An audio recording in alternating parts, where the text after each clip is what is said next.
hold that thought. As I expected, there's a lot of fishy things going on in this place.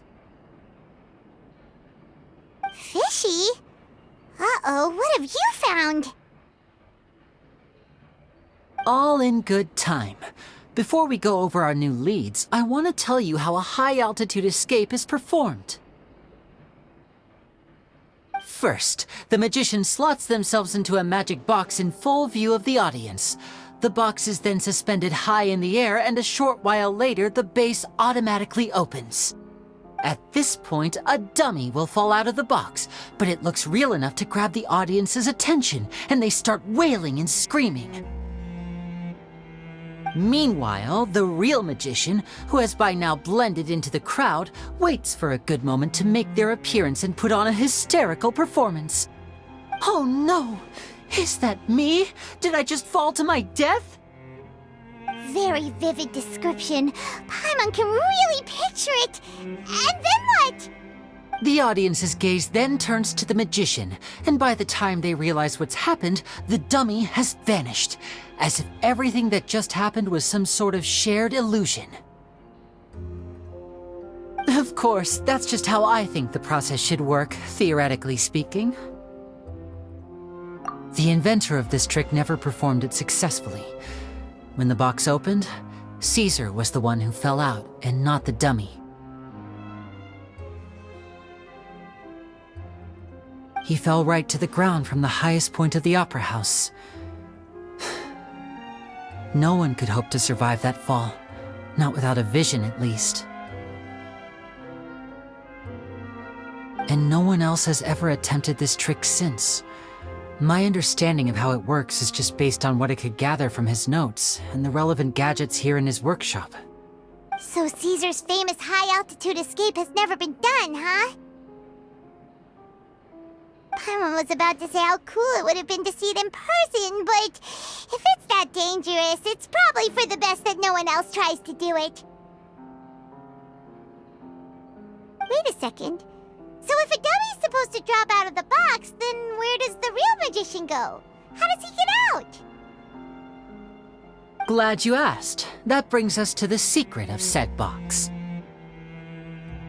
This box right here is the one that Caesar constructed himself to use in the performance, and it's not as simple as it looks. Inside, there's a device that only the magician himself would know about. Once the magician's inside and the box is lifted up into the air, the audience's view of the box is fixed at a certain angle. From where they're standing, they have a clear view of the front, sides, and bottom, but the back and the top are now no longer visible. At this point, the magician presses a button inside the box, opening a secret door out of view. He then escapes through this trap door onto the opera house roof, waits for the dummy to fall and distract the audience, and quietly returns to ground level. That's way simpler than Paimon imagined. Even Paimon could probably do it. Well, there's a little more to it than that, of course. The hardest part of this trick is controlling the audience's mood and reactions. That takes an exceptional degree of showmanship. There's the falling dummy, the miraculous reappearance, the pompous performing. Maybe the magician would even have themselves tied up before it begins to strengthen the impression that there's no escape. Many days and nights of careful research and painstaking practice would have gone into this, all culminating in a performance just a few minutes long, but one that still manages to transform the shock and grief of a tragic accident to the joy and laughter of a mesmerizing magic trick. Caesar was a highly accomplished magician, but unfortunately, even he didn't manage to pull it off. So, how did it go so wrong? You said you found some fishy stuff here. Have you figured out what really happened? I can make a pretty good guess. I looked into the case files. The magic box Caesar was using at the time of his death had the secret button I mentioned positioned on the right-hand side. And sure enough, he always used his right hand as his dominant hand in public. Okay, nothing suspicious there. But here's the strange thing. Most of the devices in this workshop have the mechanism on the left-hand side, including this box right here, which leads me to believe that Caesar was in fact left-handed. because a magician can't afford to have their most basic habits stand out too much. People naturally focus their attention on the most important details of the task or situation at hand. But a magician needs to be able to redirect an audience's attention at will so as to avoid arousing their suspicion. The essence of magic is getting people to believe a lie. If even the truth raises eyebrows, the falsehoods become all the more difficult to mask. And so, Caesar trained himself to use his right hand to align with his audience's expectations. Great magic always requires sacrifices. But in his most stressful and nerve-wracking moments, and when no one was watching, reflex would kick in and he'd use his left hand. That's why he set his gadgets with the mechanism on his left. Exactly. I think that's likely what happened. Caesar would have been under a lot of time pressure during the escape. He'd have had mere seconds to open the hidden compartment, retrieve the dummy, then open the secret door and make a swift escape. But I'm sure he was confident. He would have rehearsed countless times to the point where it was second nature. He'd barely need to think about what he was doing because muscle memory would guide him through. So he opened the compartment, took out the dummy, checked everything was in order, and then went to leave. With his left hand, he reached for the button, and suddenly, his heart skipped a beat. It wasn't there. Much like when you reach for your keys but find your pocket empty, his mind needed a moment to process what was going on. Instinctively, his left hand would keep feeling around for the missing button, maybe for another second or two, until the bottom of the box gave way. With the stakes being as high as they were, just a 2-second delay cost him everything. The authorities would find nothing suspicious and conclude that his death was due to his own error. When in reality, someone switched the boxes, and they did it to murder him. But how would they be able to make the switch without being noticed? That would be difficult to pull off, no? It would have to have been someone who knew that he was left-handed, and who could move his props around without arousing suspicion. Someone who was always by his side. Isn't that right, Lorenzo? You just couldn't let sleeping dogs lie, could you? There's not a lot of people who'd go to all this trouble for some magician who died 10 years ago.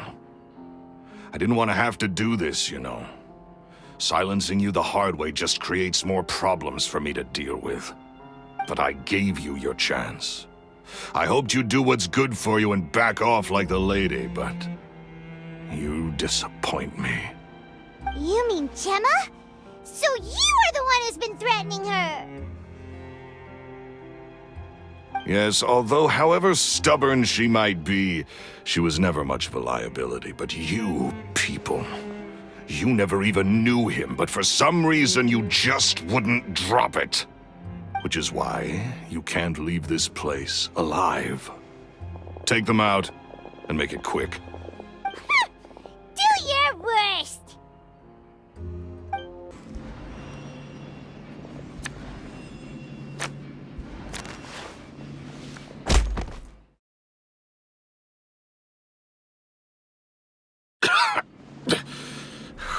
You kids are tougher than you look. Had enough yet, Lorenzo? Your cronies can't help you now. I think it's high time you started talking, and what I'd really like to know is, why did you murder Caesar? If I had a mora for every time you've said that man's name. Of course you idolized Caesar, everyone else did. But I was the real genius magician. Me! He was just an amateur who did cheap tricks for gullible children. I was the one who made magic into the fine art it is today. The aristocrats doffed their hats to me! So it was jealousy. Jealousy. Hatred, more like. I hated Caesar. All he cared about was his magic.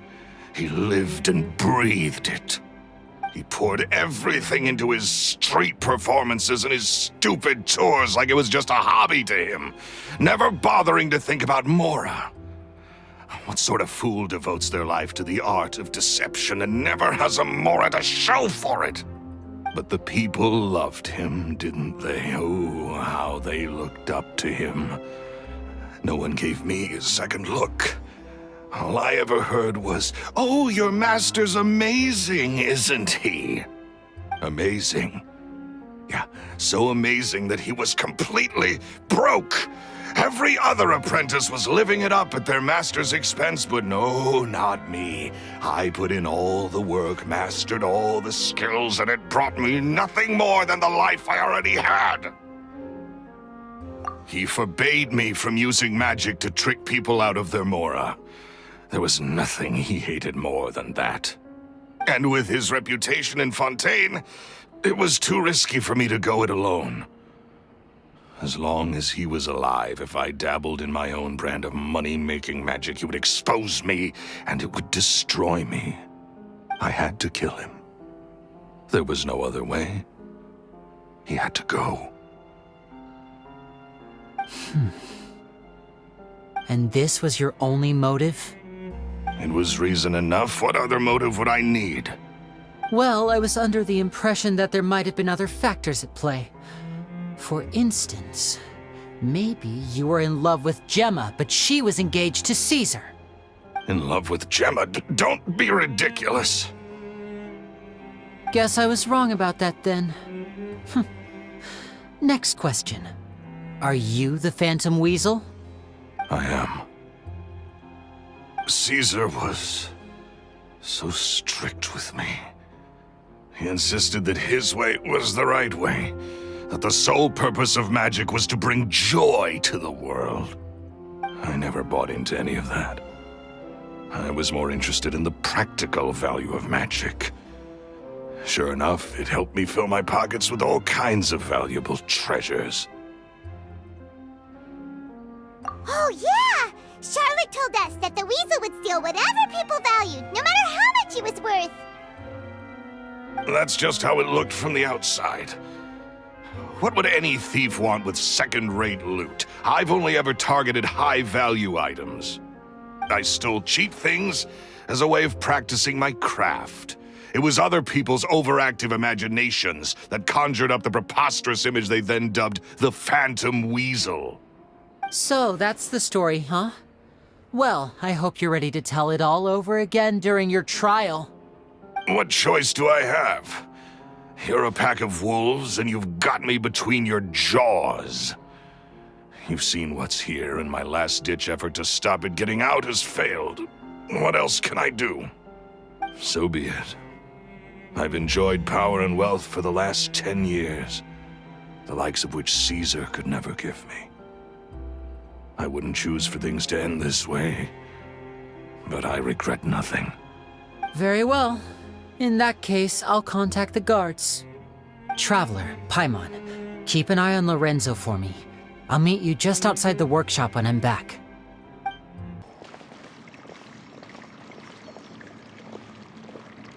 Lily has told me the whole story. Lorenzo, do you confess to the murder of Caesar and to framing him for the Phantom Weasel's crimes? Look who's finally developed a conscience. What kind of disciple murders their own master? I hope it was worth it, because they'll be hell to pay.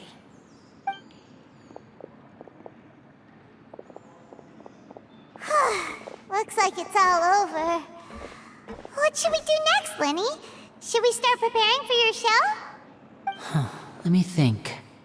Let's rendezvous with Lynette and Gemma first. With Lorenzo in custody, Gemma will no longer have to fear for her safety. Good point! We should go tell Gemma the good news right away! It'll give her some peace of mind for sure! Ah, you're back. You were so quick. I've only just finished my third dessert. Your third?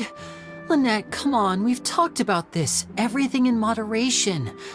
You're not gonna have any room left for dinner now. It's fine. I'll shift to exercise mode and jog off the excess sugar.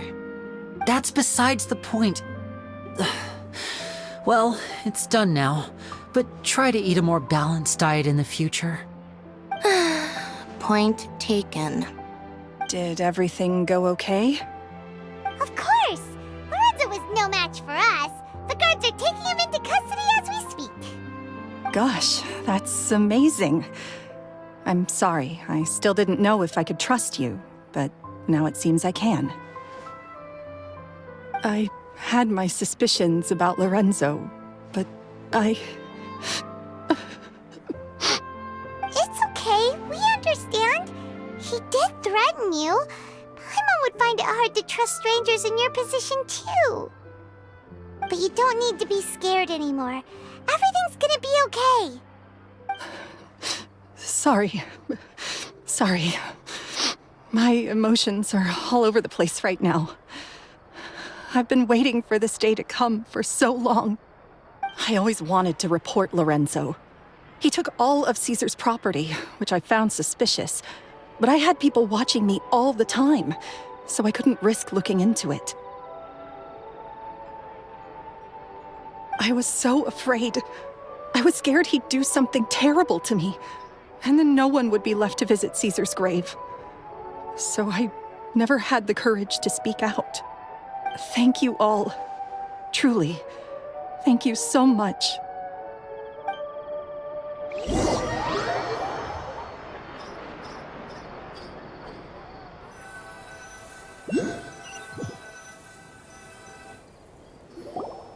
Thank you all for clearing Caesar's name.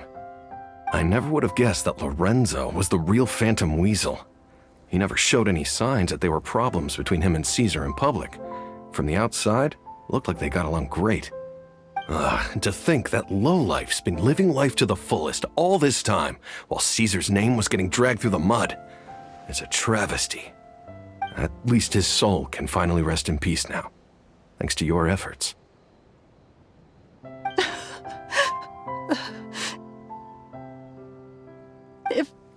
If only I'd realized before it was too late. Don't blame yourself, Gemma. This isn't your fault. Yeah, you still have the rest of your life to live. Caesar wouldn't want to see you spending it feeling guilty. Cheer up, Gemma. My brother's doing a magic show at the Opera House tomorrow evening. Would you like to come along? It might raise your spirits. This show will be a special one. We're holding it in Caesar's honor. In Caesar's honor? Really? Oh, thank you. I'll be there. Great. We'll see you tomorrow evening. Traveler, Paimon, don't be late. Don't worry, we'll be there. No way are we gonna miss out on a free magic show.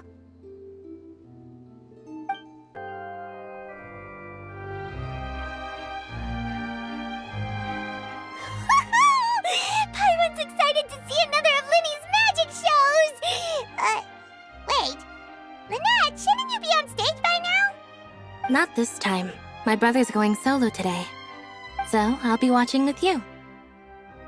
Good evening, ladies and gentlemen. I hope everybody's ready because the show is about to begin. The great magician Linny has prepared a spectacular show for us all tonight, concluding with an all-new grand finale that no audience has ever seen before. Wow! A new trick! Thank you all so much for coming. Now, prepare to join me on a journey through the mystical and miraculous.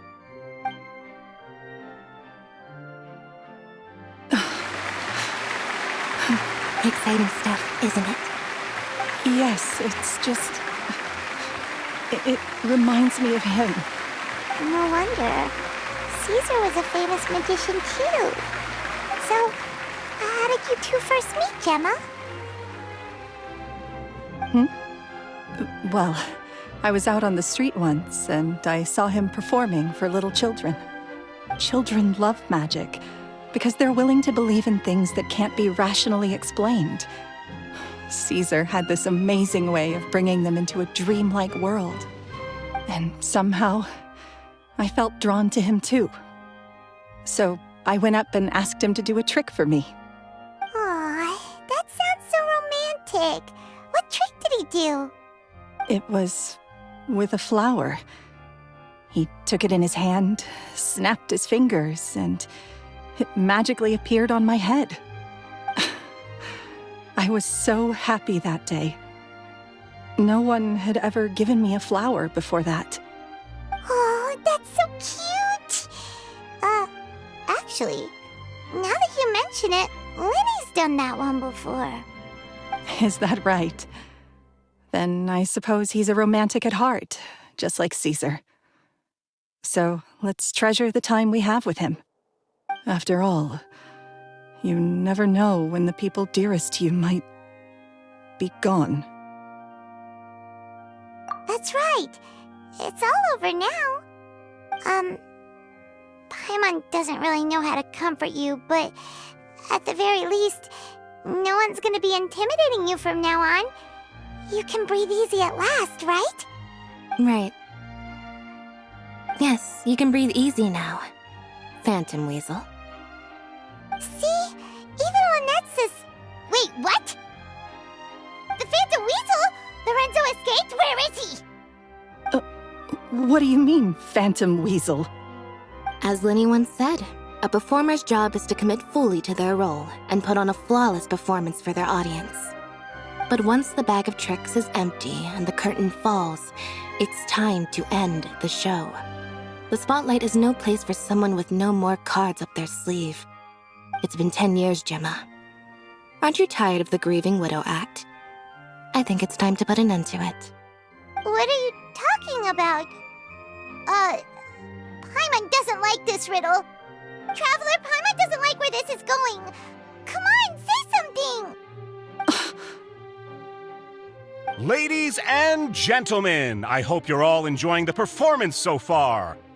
There will now be a brief intermission, after which Linny will perform the most electrifying act of tonight's show, the one we've all been waiting for. The final performance will take place outside of the Opera House, so please make your way outside in a calm and orderly fashion. The Phantom Weasel never did like public places, did they? Don't worry, this place will be quiet soon. Let's talk somewhere else for now.